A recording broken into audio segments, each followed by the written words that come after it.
It does feel great, and it does feel it's an amazing feeling to be a part of such a star-studded contingent. And it's really a big confidence booster that yes, I am a part of this contingent. And when I started playing badminton, I had not dreamt that this day will ever come in my life. But as I started progressing, and today I'm at this level that I am a teammate to such big stars. So it does give a lot of confidence. So I said it's a real big honor for me to be a part of such a star-studded contingent. And when I started playing badminton, I had never thought that this day will ever arise in my life. That I can share the team with. I'm one of the team members of a team which has stars like Sindhu and Chirag and Laksh and everything. So it's really a big confidence booster for me, and also we get to learn a lot by watching them closely. And yes, it's a big confidence booster. Yes. So it was a really amazing feeling to be playing a final outside India, to be the third Indian female shuttler to play a final outside India, and I felt really proud of my accomplishment at that time. It's really a big achievement for me. But again, I would like to mention that along with feeling proud, there's also a sense of responsibility that I have to continue to perform in the same way.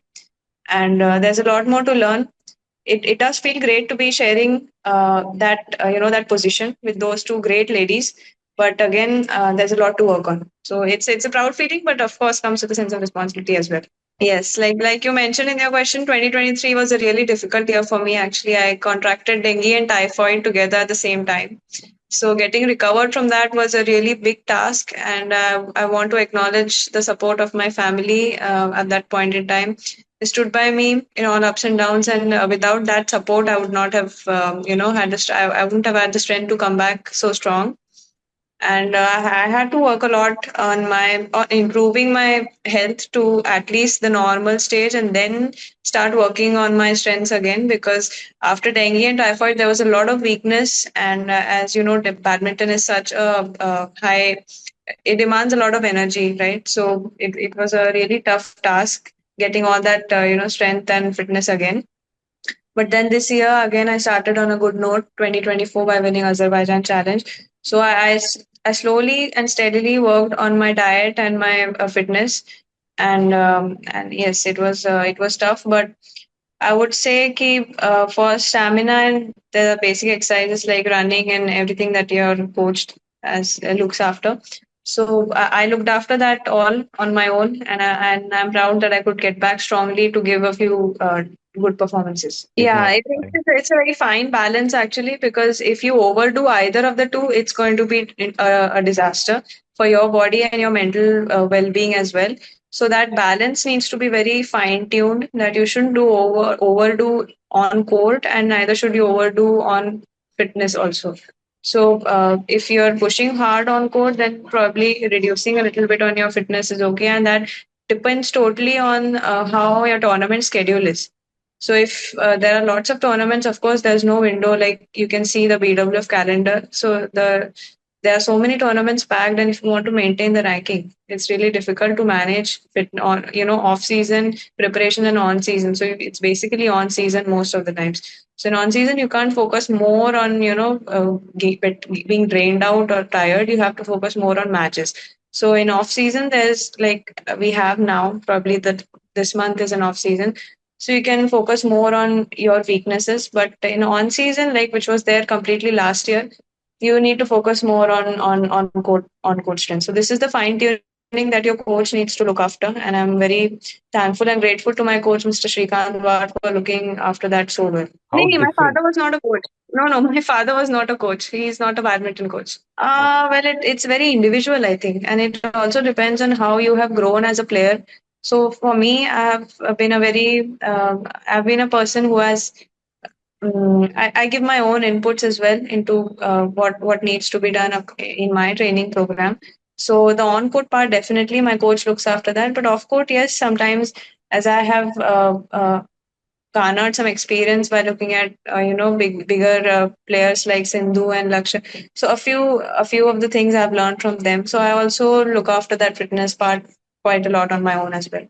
But it depends that if a player is used to working with a coach on court and a trainer off court since a very young age, so they like to work with someone. But for me, it's like I also have a few of my own inputs.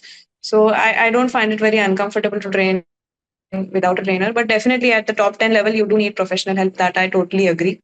But for me, it's not very difficult to work without a trainer. Like I said earlier, also when I had started playing badminton, I had never ever thought in my life that I'll even get to watch her play, watch Saina play. So when I got to play a match against her, it was almost a dream come true. And the icing on the cake was that I won that match, and I played so well. So it was a really, really amazing feeling for me. Boosted a lot of confidence in myself. And after that win, I got a lot of recognition, not only in India, but also abroad. And after winning against the reigning Olympic bronze medalist Gregoria, it was also a very, very confidence boosting match for me. It showed me that I'm right there and I can challenge the top 10 of the world at this day and can challenge to win against them. So it's definitely a very, very, very amazing feeling.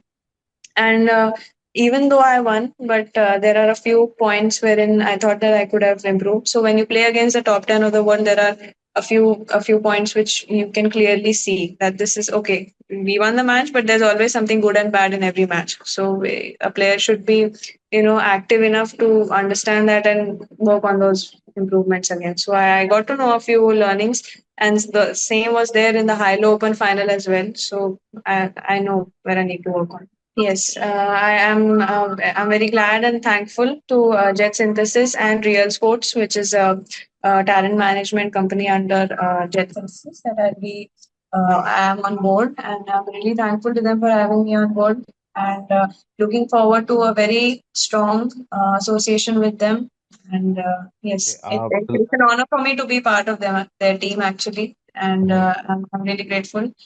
And yes, this is just the beginning, but I'm sure that they're going to be part of a wonderful journey, and I'm glad to be on board. So next actually will be the Malaysia Open, which is there in January, followed by the India Open. So these are the late upcoming few big tournaments. And after that, the All England will be there, which is the mother of all tournaments in the badminton circuit throughout the world. So these are a few tournaments that I'm targeting, and to reach into top 25 and top 20, and then progress ahead to 15, 10, and a top 10 as we progress. Well, as I think there needs to be, like I mentioned earlier, also to maintain yourself at this level or to improve, you need a lot of consistency. You need consistency in your mental strength, in your physical strength, and being consistent in being all of in being stronger in all of this. So there are good days, there are bad days, but you have to know how to manage that. And tactic wise, rather than tactical things, I'd say that being stronger and being consistent is the key to be in the top 10 of the world. So that's what I would like to go on.